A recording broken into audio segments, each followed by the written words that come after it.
Welcome to the deep dive. If you're tuning in right now, you are probably the kind of person who really likes to stay sharp. Right, you want to understand the systems you use every day. Exactly. And more importantly, you want to navigate this, hyper-connected digital world without that lingering low-level anxiety. Oh yeah, that feeling that you're somehow going to step on a hidden landmine. Yes, you know the exact feeling I'm talking about. You're busy, you have a million things going on, you're tapping your screen, and there's always that tiny voice asking, did I just do that right? It's a very common anxiety, and honestly, it is completely justified. Right, because the tools that are supposed to make our lives incredibly seamless can sometimes feel like they have these invisible trapdoors built into them. We operate in a landscape of immense convenience, but that convenience is built on top of a very complex architecture.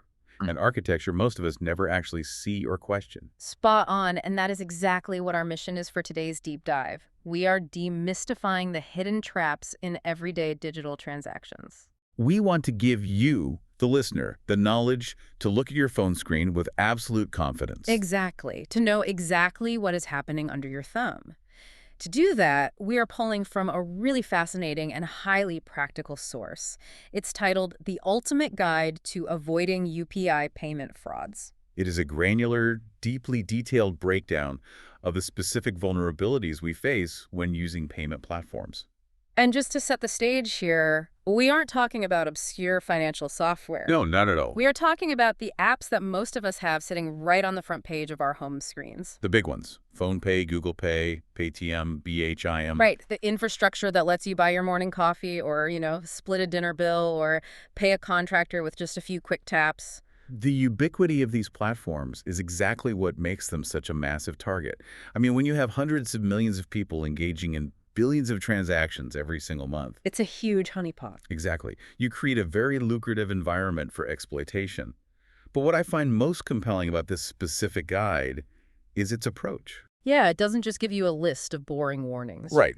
It actually dissects the anatomy of the deception. It gets into the exact scenarios, the word-for-word scripts that scammers are using. The exact things they say to you. Yes. And the precise psychological levers they pull to trick you into just handing over your own money. Okay, so let's unpack this right away. Because when I first started reading through this material, the core premise completely threw me. How so? Well, you hear digital fraud or cyber scam, and your mind instantly goes to a hacker in a hoodie. Right, the movie trope. Exactly. You picture someone in a dark room, frantically typing on a keyboard, cracking encryption codes, bypassing bank firewalls, finding some zero-day exploit in the app's code. But the scammers detailed in this guide, they aren't doing any of that. None of it. They aren't hacking the technology at all. No, they aren't touching the technology. The underlying infrastructure of these payment systems is incredibly secure. The encryption is robust. The system works. The system is doing its job. The multi-factor authentication works exactly as it is designed to work. So if the system isn't broken, what are they hacking? They are hacking you. Wow. They are hacking the user. Every single fraud we are going to explore today relies entirely on human vulnerabilities. That's actually pretty unsettling. It is. Specifically, it relies on two things: our basic psychological wiring and our tendency to get confused or operate on autopilot in fast-paced, familiar situations. So it's social engineering? Pure social engineering. Yeah. The scammers are fabricating a social situation, a narrative, rather than exploiting a software bug. It's almost more terrifying than a computer hack because it means we are the weak link. But the guide establishes a foundational rule right out of the gate to protect against this. The golden rule. Yes, the absolute anchor for everything we are going to talk about today. The original text uses a phrase that translates perfectly to this. You never need a PIN to receive money. You never need a PIN to receive money. It sounds so self-evident when we sit here in a quiet room and say it out loud. Right. It sounds almost insultingly simple. Like, of course you don't. But as we dive into these scenarios, we will see how quickly that basic logic just evaporates under pressure. Forgetting that one single rule is the gateway to every financial loss detailed in this material. It's crazy. Think of your personal identification number, your PI, as the final key turned in the lock before money permanently leaves your possession. It's the exit door. Exactly. It is the exit door. It is never, under any circumstances, used to open the door to let money in. You never need a peon to receive money. I feel like we should just get that tattooed on our hands. We are going to keep coming back to that golden rule. We have to. But let's get into the psychology of how scammers actually get us to forget it. Reading through the material, the authors are very deliberate in how they categorize the victims. Yes, they focus heavily on two specific profiles. The everyday shopkeeper and the online seller. Meaning anyone listing a used item on a platform like local classifieds or social media marketplaces. The focus on those two specific groups is highly intentional, and it reveals a lot about the mechanics of the scam. Okay, break that down for us. If we look at the psychological state of those two profiles, we have to ask a question. What does a busy person running a retail counter and someone trying to sell an old bicycle on the internet have in common? Well, they both want to get paid. Exactly. They are both highly motivated to receive money. Right. They are operating in a state of active anticipation. Their primary goal in that moment is to conclude a transaction that results in an influx of funds. I can totally see that. The shopkeeper just wants to clear the line, ring up the sale, and keep the business moving. Time is money in retail. And the online seller is probably just annoyed with fielding 50, is this still available messages. They are thrilled to finally have a buyer on the hook. They are eager to turn that clutter into cash. Right. And that eagerness is the exact vulnerability the scammers target. This is behavioral economics in action. When you are highly motivated to complete a task, particularly one that promises a reward like receiving your payment, you naturally want to rush through the procedural steps. You just want to get to the good part. Yes, you want to eliminate the friction between where you are and the reward you are anticipating. Scammers understand this hurried state of mind. And they exploit your desire for a swift, successful resolution. Precisely. It's like your brain has already skipped to the finish line. You're already mentally spending the money you just made, while your physical thumb is still navigating the app interface. That's a perfect way to put it. And here is where the manipulation gets really sophisticated. Okay. Scammers weaponize our ingrained understanding of how transactions work. Think about a normal retail environment. We are conditioned by years of societal norms to follow a script. A customer approaches, you tally the goods, you state the total, and then they dictate the payment method. Right. If a customer hands you a card and the machine says sign here, you sign it. Yeah, you don't even think about it. If the machine prompts you to press a button to finalize the sale, you press it. Yeah. We are compliant because compliance is the pathway to getting paid. We don't really question the minor steps because we just want the transaction to clear. Scammers take that deep-seated compliance and they invert the reality of the situation. They flip the script on us. They introduce a confusing element, a deviation from the standard procedure. But, and this is key, they frame that deviation as the necessary new step for you to get your money. Wow. Because you were already conditioned to jump through whatever minor hoop is presented to finalize a sale, you simply follow their instructions. It makes total sense. I want you, the listener, to really picture how you interact with your phone on a daily basis. Think about how fast your thumb moves when you are clearing notifications. Or doing something repetitive. Exactly. Do you read every single word in every single pop-up box? Of course you don't. None of us do. We rely entirely on muscle memory. You see a familiar colored button in the spot where the next or OK button usually lives, and you just tap it. The scammers are banking on that muscle memory, completely overriding your critical thinking in that crucial split second. It's the triumph of automatic processing over deliberate thought. We have to remember that the user interfaces of these payment apps are intentionally designed to be frictionless. The tech companies want it to be easy. The goal is to make transferring funds as effortless as sending a text message. But when you remove all the friction, you also remove the pause. The chance to think. You remove the natural moment of hesitation where a user might stop, actually read the text on the screen, and realize something is fundamentally wrong. And scammers operate almost entirely within that missing pause. Absolutely. Okay, that foundational understanding of the psychology is critical. Now let's look at how they actually spring the trap. The guide breaks down several specific methods. The first one relies heavily on our misunderstanding of the interface itself.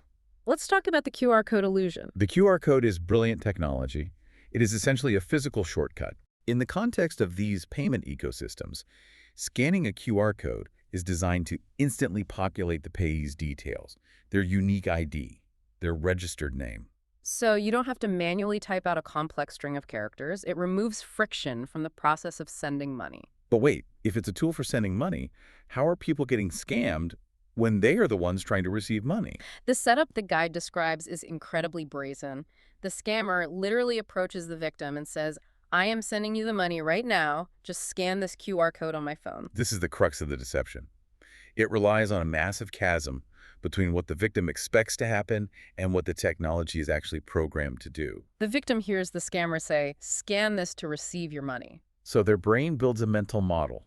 The action of scanning this code is linked to the reward of receiving my payment. Because in their head, they are the merchant, they are the payee, so whatever tool is introduced into the interaction must be facilitating a payment toward them. Exactly.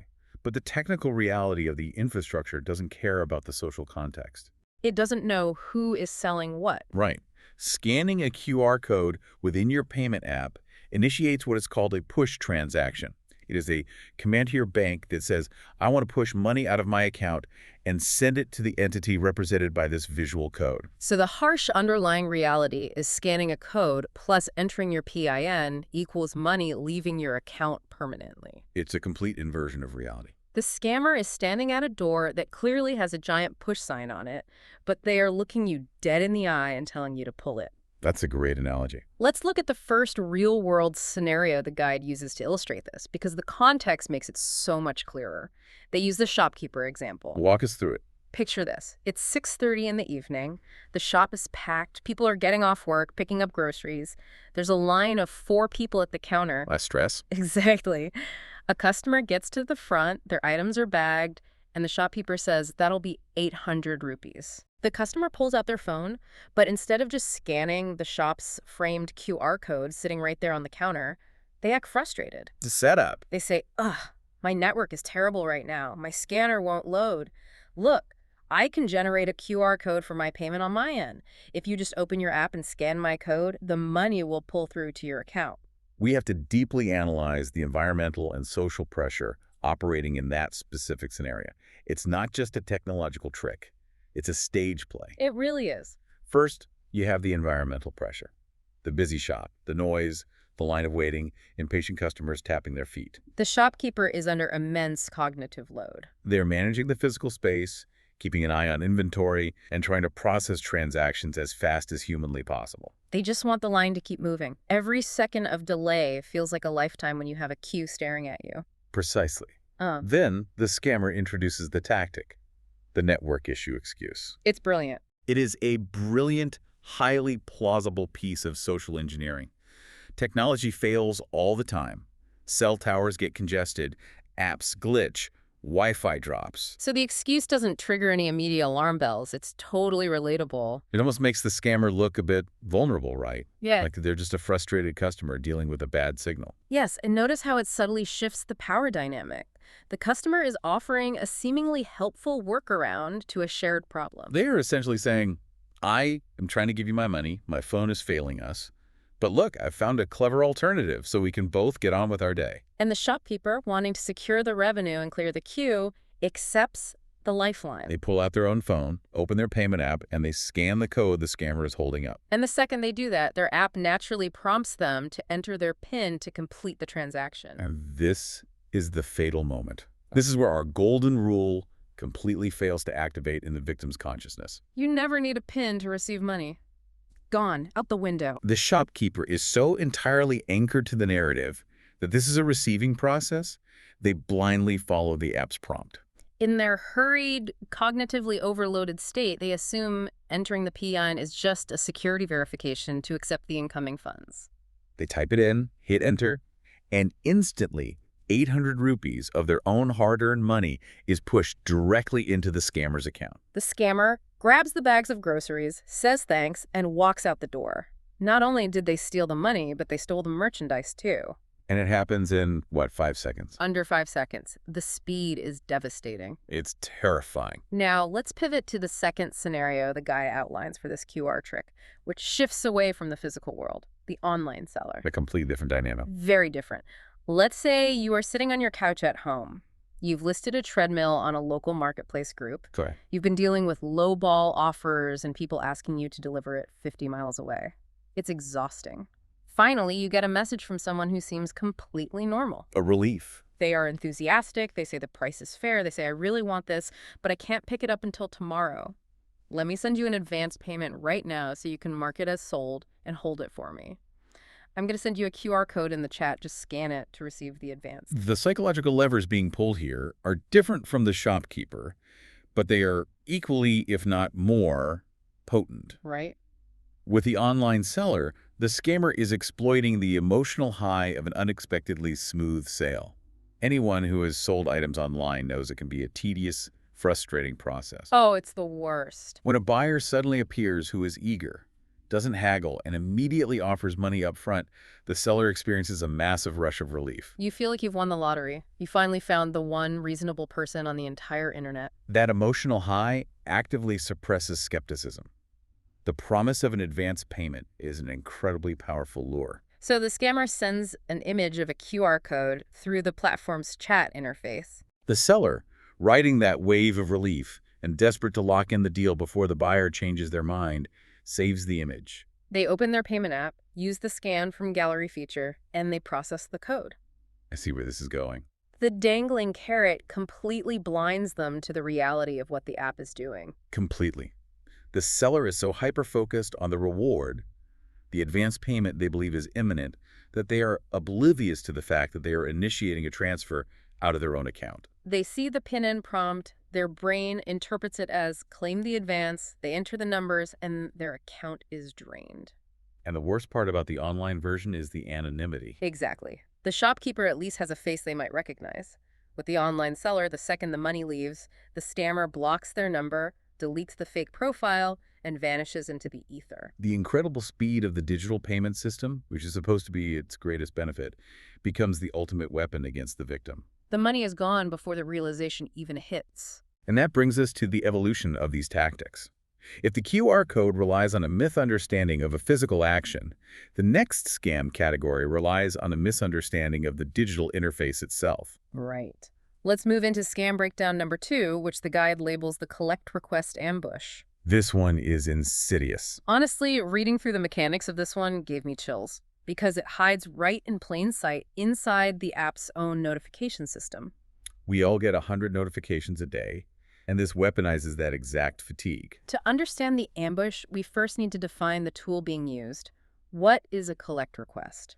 The collect request is a fully legitimate functional feature built into the architecture. It was designed for utility.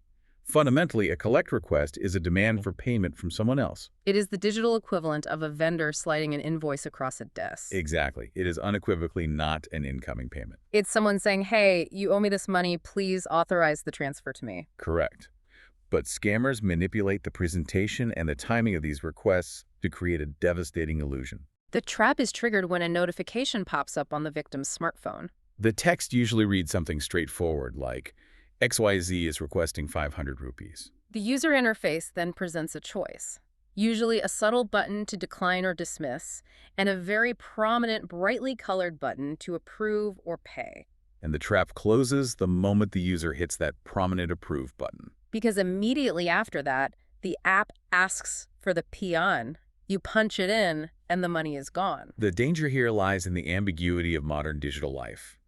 We are relentlessly bombarded with alerts, pings, badges, and pop-ups from the moment we wake up. To cope with this cognitive overload, we develop a habit of quickly swiping them away. Or clicking whatever button clears the screen fastest just to get back to what we were doing. Scammers inject a very real financial demand directly into this stream of mindless, habitual interaction, Relying entirely on the user to misinterpret its meaning in the rush of the moment. The guide gives us another shopkeeper example to show how urgency turns this feature lethal.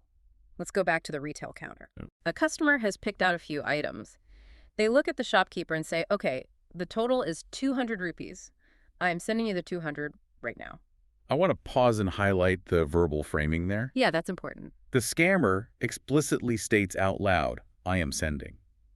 They are verbally establishing the expectation in the victim's mind before the digital interaction even begins. That's a great point. They are planting the seed. Right. But instead of actually initiating a payment of 200 rupees to the shopkeeper's account, the scammer opens their app and pushes a 200 rupee collect request to the shopkeeper's phone number. This is where the profound danger of a fast-paced environment becomes apparent.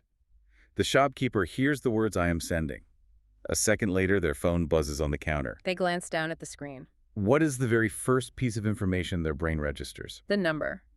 The 200. Exactly. The human brain is a pattern-matching machine. It sees the expected number, 200.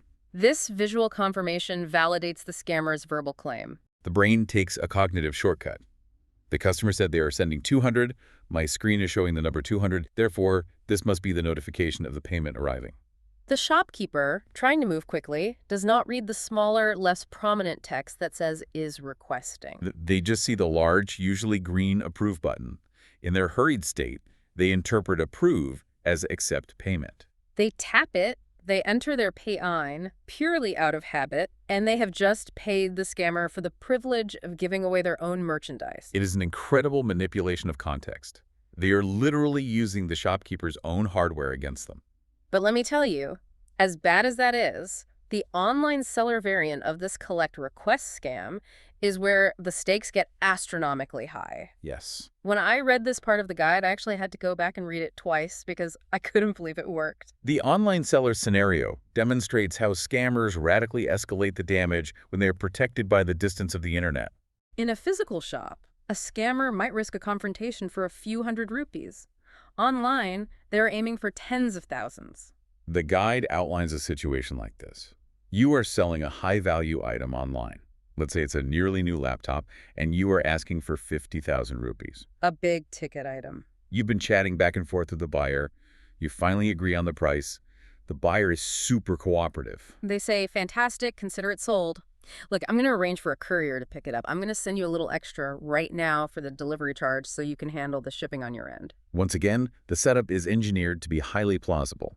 Buyers covering shipping costs is standard practice. The scammer is meticulously building a narrative of a smooth, cooperative, professional transaction. So the seller says, sure, sounds good, but then the notification arrives on the seller's phone. And here is the absolute kicker. The notification isn't a collect request for a 500 rupee delivery charge. The scammer pushes a collect request to the seller for the entire massive amount. The full 50,000 rupees. Now, you might be asking yourself, how on earth does someone fall for that? Why would a scammer send a request for such a wildly incorrect, massive amount, assuming the victim won't notice? This is where we had to dive deep into the psychology of perception. The scammer is relying entirely on a phenomenon known as inattentional blindness. Inattentional blindness. I've heard that term before. Is that like when you are looking right at your keys on the table, but your brain just doesn't register that they're there because you're stressed about being late? That's a perfect everyday example. Mm-hmm. It is a psychological lack of attention that is not associated with any vision defects or deficits. Okay. It is when an individual fails to perceive an unexpected stimulus that is in plain sight, simply because their attention is focused on a different task or a different expectation. So how does that apply to looking at a phone screen that says 50,000 rupees? The seller's attention is entirely consumed by the narrative they've accepted.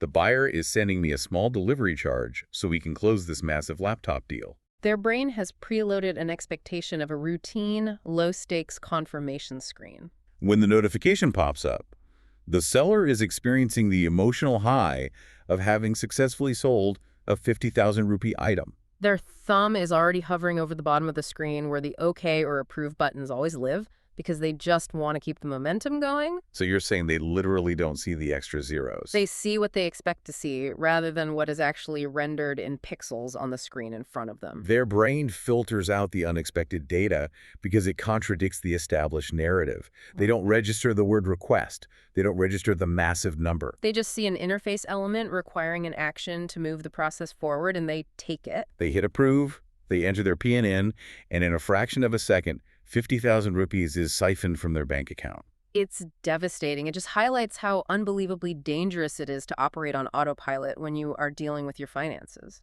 You almost have to force yourself to read the screen out loud, word by word, just to break the trance. All right, let's shift gears. We are going to move away from the point of sale entirely and look at scam breakdown number 3 from the guide. This section deals with the customer care illusion and refund scams. This feels like a completely different animal because we aren't dealing with the rush of a sale anymore. We are dealing with post-transaction anxiety. Yes, the psychological manipulation shifts entirely in this category. The previous scams we discussed relied on speed, momentum, and eagerness. The refund scams rely on establishing authority, inducing anxiety and then offering a false sense of security. The guide outlines a very specific rehearsed script that these scammers use. In this scenario, they aren't hiding behind a text chat. They call you on the phone. They engage you with a human voice. They introduce themselves, sounding incredibly professional, posing as a customer care executive from your bank or from the payment app itself. They use the right jargon. And they tell you, sir, we are calling regarding your recent failed transaction. We can see that your refund is currently stuck in the banking server. Let's unpack the incredible power of the authority play happening here. When your phone rings and a confident professional voice says they are from customer care or fraud prevention, your brain immediately assigns them a high level of credibility. You implicitly assume they have access to the back end of your account. You assume they are looking at a dashboard with information you don't have. Right. And when they tell you a refund is stuck, they are introducing a problem that you instantly want solved. They create this subtle anxiety, the fear that money that rightfully belongs to you is floating out there in the ether and might be lost. But simultaneously, they position themselves as the calm, knowledgeable savior who has the power to fix it for you. Exactly. They manufacture the crisis and offer the cure in the same breath. They say, don't worry, we can process this stuck refund manually for you right now on this call. We just need to guide you through the manual receiving process. Just open your app, follow my instructions, and you'll enter your PIN to authorize the system to deposit the stuck funds into your account. Okay, stop right there. This is where we have to aggressively remind everyone listening of the golden rule we established at the beginning. You never need a PIN to receive money. Never. A refund is incoming money. It is the bank returning your funds. Your PIN is strictly, unequivocally, a tool for pushing money out. The very millisecond a supposed customer care agent tells you to enter your PIN to receive a refund, they have unmasked themselves. They are a fraud. Legitimate support systems do not require your outgoing password to push money back to you. The underlying technology simply does not work that way. But the scammers know the victim is flustered. They want their money back, and they have placed their trust in the authoritative voice on the phone. Now, the guide issues a massive bolded warning about a specific tactic scammers use during these calls that takes the danger to an entirely different level. Screen sharing. Yes, this part is incredibly invasive. The scammer will say, sir, the manual process can be a little confusing. Just download this quick support app so I can see your screen and highlight the buttons you need to press. It will only take 2 minutes. They ask you to download apps like AnyDesk or TeamViewer. We need to extrapolate on just how profoundly dangerous this is. Apps like AnyDesk are legitimate, powerful tools designed for IT professionals to troubleshoot computers remotely. But when a scammer convinces a layperson to install one of these apps on their smartphone and grant access, you are essentially unlocking the front door of your house. Inviting a thief inside and letting them stand silently right over your shoulder while you log into your bank? They can see absolutely everything on your screen. Everything. The surveillance is total. The reason the guide is so strict about this warning is that screen sharing allows the scammer to observe your entire digital life in real time. Think about the implications. If they trigger a password reset on your email or your bank account, they don't need you to read them the code. They can just watch the one-time password, the OTP, arrive in your SMS notifications and read it right off your screen before you even fully comprehend what is happening. They can observe your current account balances to know exactly what the maximum amount they can steal is. And most terrifyingly, they can literally watch the screen while you type in your PIN. You are handing over the keys to your entire financial life without them ever having to guess a single digit. It is the ultimate security breach, and it is entirely facilitated by the victim's own compliance. The scammer calmly guides the victim into opening their payment app, navigating to a send money screen, and under the guise of receiving the stuck refund, instructs them to type in their PIN. Because the scammer has full visual access to the screen, they can verify that the victim is, in fact, authorizing a massive transfer to the scammer's own mule account, rather than navigating to a non-existent refund portal. It's a level of manipulation that makes you sick to your stomach. And the guide provides 2 distinct examples of how scammers use our own emotions to get us to that point of blind compliance. They manipulate greed, and they manipulate guilt. Let's look at the example of greed first, or perhaps a more charitable way to frame it is the manipulation of opportunity, the shopkeeper example. The scammer calls the shopkeeper and says, "Hello, sir.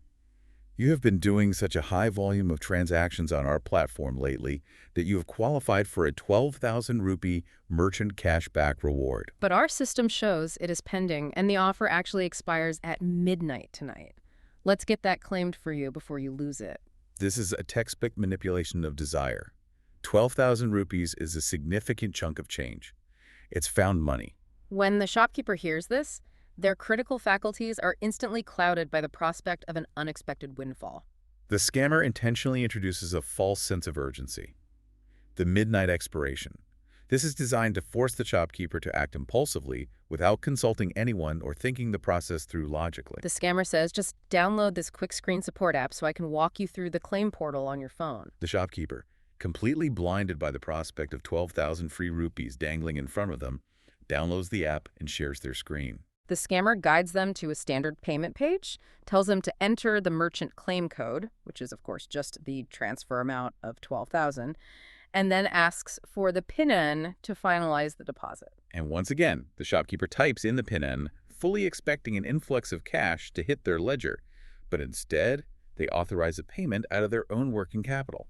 The scammers hijack our most basic human instinct to claim a reward, and they turn a promised windfall into a devastating, real-world loss. Now, if that one makes you angry, the second example is going to break your heart. This is the online seller example, and I find it to be the most emotionally abusive tactic in the entire guide because it preys on guilt, empathy, and fundamental human decency. You are selling an item online. Right. A buyer contacts you, but instead of negotiating a price, they call you in an absolute panic. They are frantic. They say, oh my God, I am so sorry. I was trying to send money to my brother for an emergency medical procedure, and I had your number saved from our chat, and I accidentally tapped your profile. I just accidentally sent you 10,000 rupees. Please, I am begging you, please send it back right now. He is at the hospital and needs that money. This is an incredibly sophisticated emotional hijack. The scammer is actively playing the role of a desperate, vulnerable victim. Now, most people are fundamentally decent.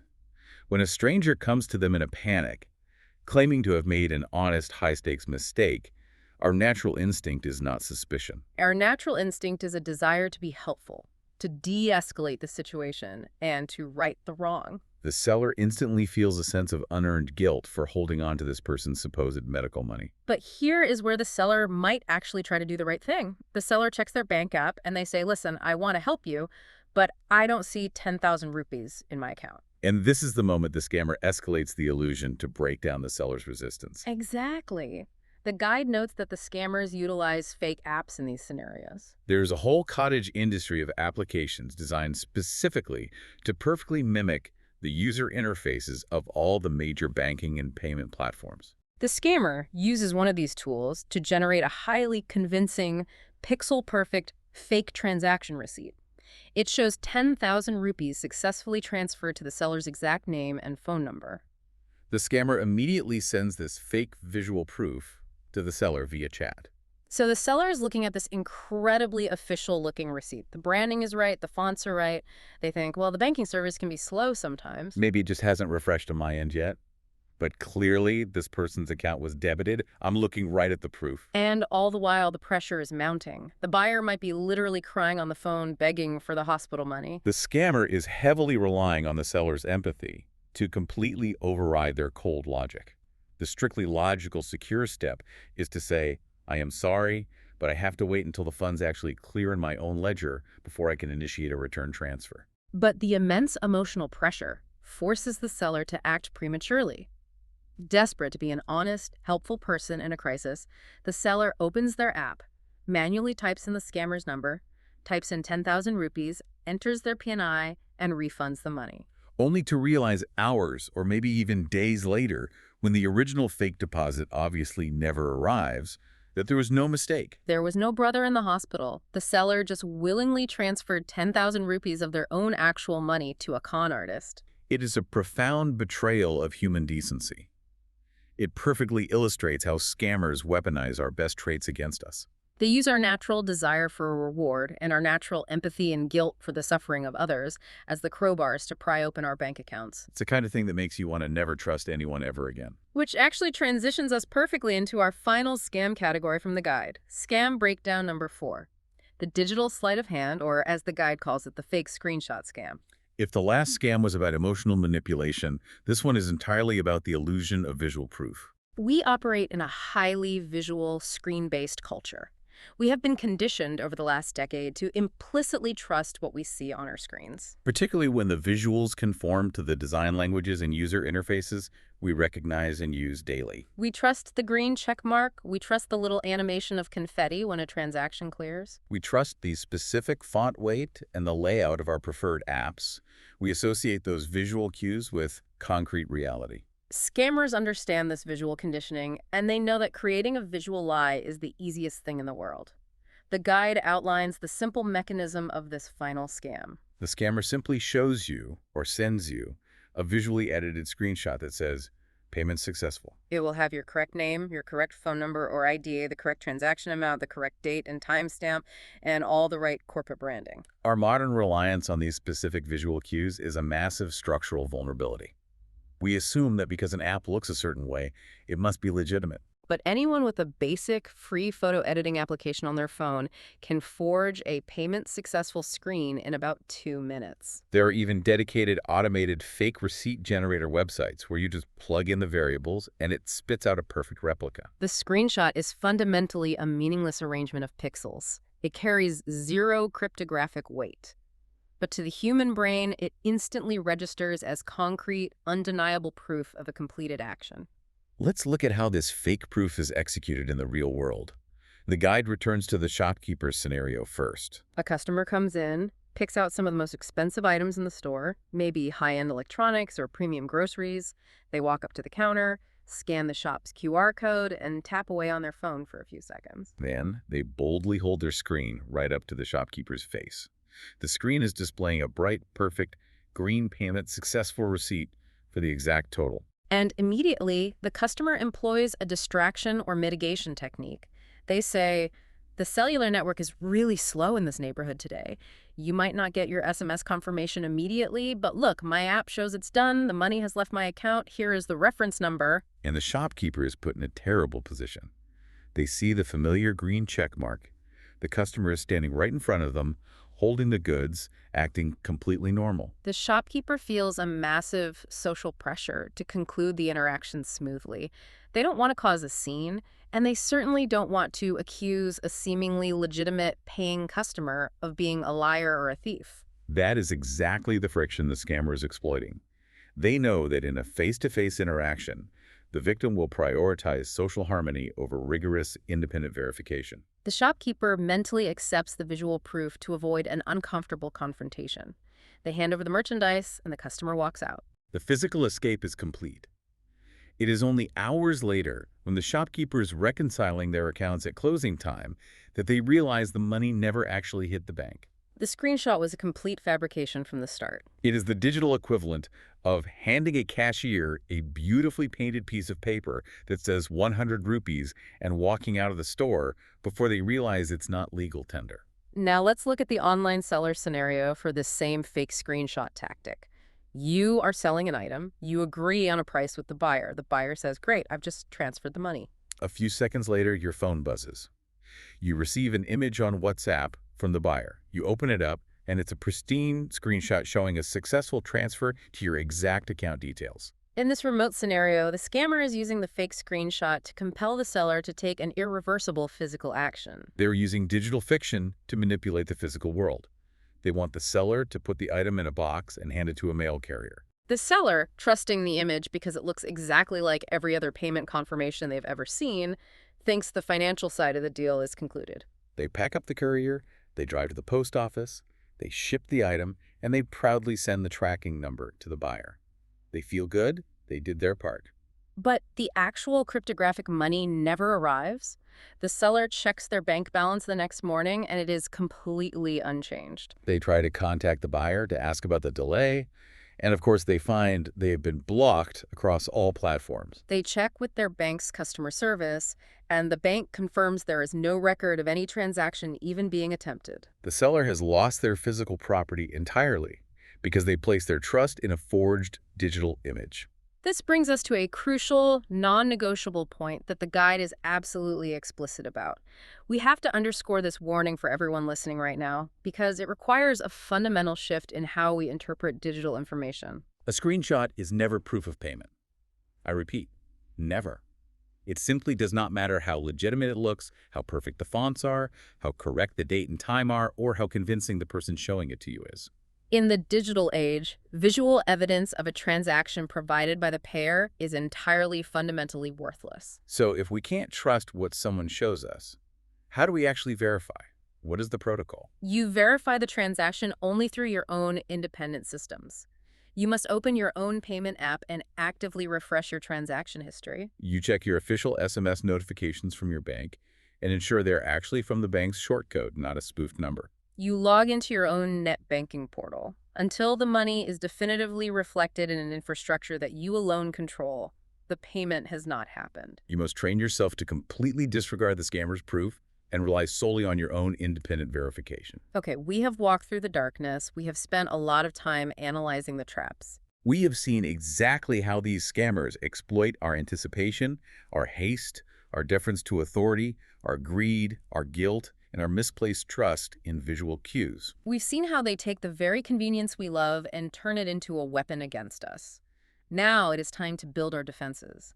Let's look at the ultimate safety playbook that the guide provides to counter all of this. This is where we consolidate everything we've discussed into a practical, actionable defense mechanism.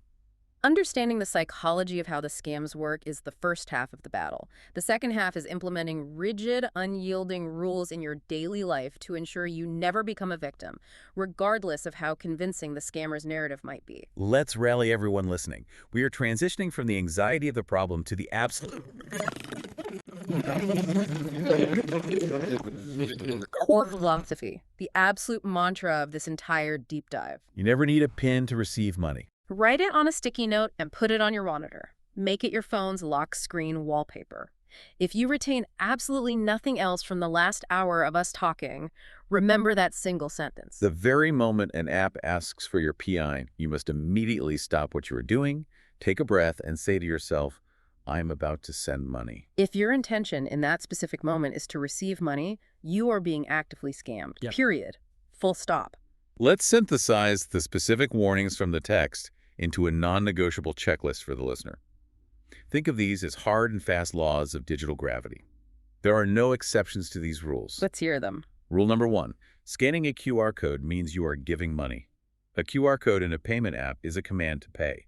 It is never, ever a tool to accept funds. If someone tells you to scan their code so you can get paid, walk away immediately. Rule number 2, approving a collect request means you are giving money. A collect request is an invoice, plain and simple. If a notification pops up on your screen asking you to approve an amount, you are authorizing a withdrawal from your account. You have to train yourself to read every single notification slowly and out loud if you have to, just to break the autopilot. If you're expecting money to come in, you should never be hitting a button that says approve. Rule number 3, refunds never, ever require your PIN. If you are on the phone with someone claiming to be customer support and they ask you to enter your PIN to process a refund or unfreeze a stuck transaction or verify your identity, hang up the phone immediately. They are a scammer. Legitimate banking systems push refunds automatically to your account. They do not need your outgoing password to do it. Rule number 4, never accept a screenshot as proof of payment. A screenshot is just a picture, it is not a transaction. You must verify the receipt of funds only through your own app's history or an official SMS from your bank. If the customer is standing right in front of you and your app doesn't show the money, they don't get the goods. I don't care how much of a hurry they pretend to be in or how angry they get, no verification, no sale. And rule number 5, which protects against perhaps the most invasive threat we discussed. Never share your screen or give OTPs or PNs to unknown callers. Do not install remote support apps like AnyDesk or TeamViewer at the instruction of someone on the phone. By doing so, you are granting a stranger a direct, unblinking view into your financial life. Your bank will never, ever ask you to share your screen to resolve a problem. I want to speak directly to you, the listener, right now. It does not matter who you are, how tech-savvy you think you are, or what you do for a living. Whether you are a college student selling an old textbook online to make rent, or a seasoned shopkeeper running a bustling small business for 20 years, These rules are your armor. Scammers do not discriminate. They cast a massive net looking for anyone who happens to be distracted, rushed, or overly trusting for just a 5-second window. By internalizing this checklist, you are making yourself a hard target. You are taking away the only tools they actually have. Knowledge and the deliberate application of a pause are your absolute best defenses. Whenever money is involved, slow down. Question the interface you are looking at. Question the narrative the other person is presenting to you. If something feels even slightly off, or confusing, or too good to be true, that is your intuition warning you. Listen to it. Stop the transaction. As we wrap up this deep dive, I want to leave you with a final, somewhat provocative thought that the guide kind of hints at. We've spent all this time analyzing how scammers exploit the user interface and our basic human habits. But let's zoom out and look at the broader trajectory of where consumer technology is heading. It is moving entirely toward frictionless experiences. The entire tech industry is constantly striving to make digital payments even faster, more seamless. They want these transactions to happen in the background without you having to actively think about it. They want it to be as easy as a single tap, or perhaps in the very near future, just a glance at a biometric scanner or a walk through a sensor gate. The stated goal of the industry is to remove all obstacles between a consumer's intent and the final payment. But consider this paradox. As the industry races to remove that friction for the sake of our ultimate convenience, are they also inadvertently stripping away the essential friction that allows us to pause, think, and realize we are being manipulated? In a future where transactions might happen instantaneously with just a glance, our psychological defenses, rather than our technical ones, will become the absolute last and, frankly, the only line of defense we have left. It is a critical question we all have to grapple with. Does making technology easier to use inherently make us easier to scam? When the system requires less active, conscious engagement from us, our minds naturally disengage. We go on autopilot. And a disengaged mind is exactly the environment the scammer is preying upon. As the technology becomes more invisible, our personal vigilance must become more pronounced. It's definitely something to really chew on the next time you breeze through a checkout screen or absent-mindedly clear a notification. I want to thank you, the listener, for spending this time with us, diving deep into the hidden mechanics of digital fraud. We covered a massive amount of ground today, but you are walking away armed with the knowledge to look at your screens differently and protect yourself. Stay vigilant, always keep questioning the interface in front of you, and remember the golden rule. We'll catch you on the next deep dive.